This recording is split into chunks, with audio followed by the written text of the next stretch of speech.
What is up, YouTube? I'm Daniel from Michigan Aquatics, and today we are going to talk about stocking a 55-gallon tank.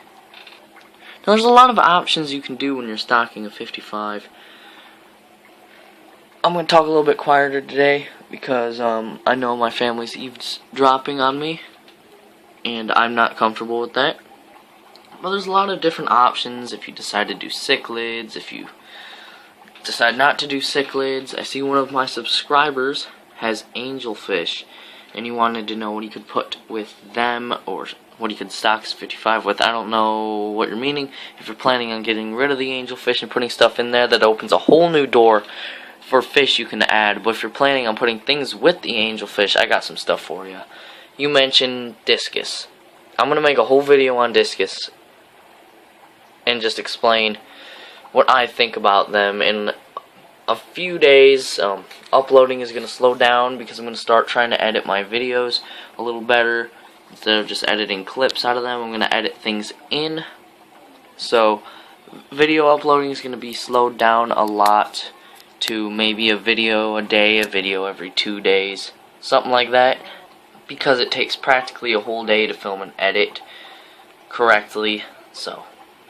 But anyway, if you're planning on putting Discus with angelfish, I don't see why not. I don't see like that it's bad or anything. I think it could work. They're both very mild-tempered cichlids. Like, they're not aggressive at all. Cichlids, you can keep them with a lot of things.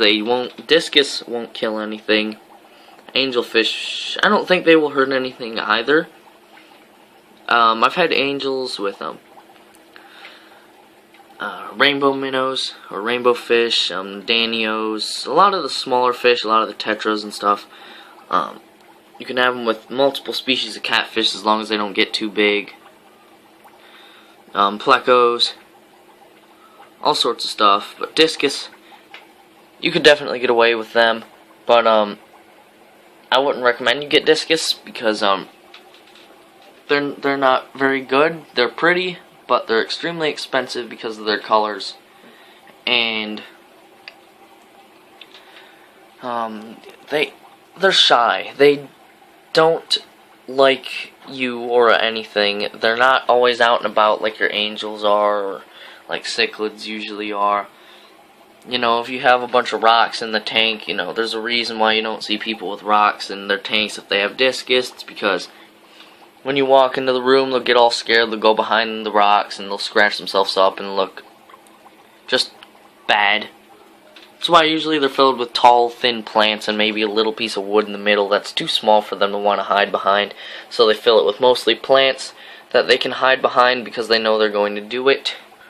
And looking at your tank, you don't have many decorations in there, so you'd have to buy a lot of stuff. Discus are just not a fun fish to keep. Their personality, they don't have any. They don't have a personality at all. It's like going out catching a minnow and putting it in a tank. There's no personality in Discus. They're just pretty, and that's it. Pretty and expensive. That's why I decided I'm not buying any. Doesn't mean I don't like Discus though. I like the super red turquoise. I like the I don't know the name of this red one, but the King of DIY has it. And I like the wild Discus too because it's more natural looking, but they are pretty. I'd probably buy angels though before I bought Discus because angels have a lot more personality and they like you a lot more.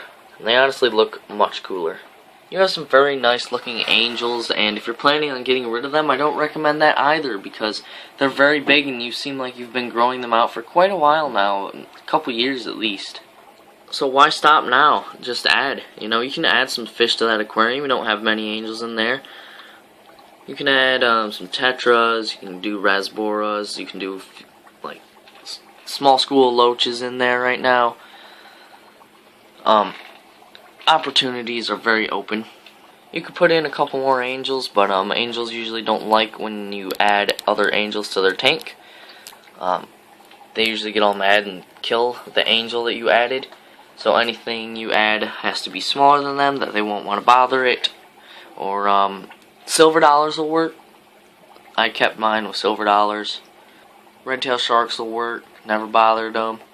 I think I might actually have some videos with my angelfish in it. He was a very pretty angelfish. I've had a few of them. I've had the wild ones, the wild caught ones. I've had yellow ones, and then of course the one that's in my videos. I don't exactly know what it's called, but it's in a couple of my older videos, I'm pretty sure. So go check them out. But if you're planning to get rid of all the angels in your tank, you can either do cichlids like me, or, you know, do whatever you want. There's so many things you can put in there with them angels. But basically, to sum it up, discus will work, smaller fish will work, loaches, catfish, like plecos and stuff, pictus cats. You might be able to get away with festums or severums, but I'm not too sure about that. You can try it. Buy them really small, so you don't pay too much money. You can have a small school of cory cats, they won't bother them. Ballast sharks and stuff, you can put them with them. But if you can find any discus that you really like that are at a good price for you, definitely put them in there. Just make sure you have the right plants for them. Take away that giant rock structure, because they will scratch themselves on it. Video about discus coming out very soon, as well as a video about electric blue jack dempseys and other hybrid cichlids. But until then, hope you all enjoyed this video, and I'll see you all in my next one. Fish on.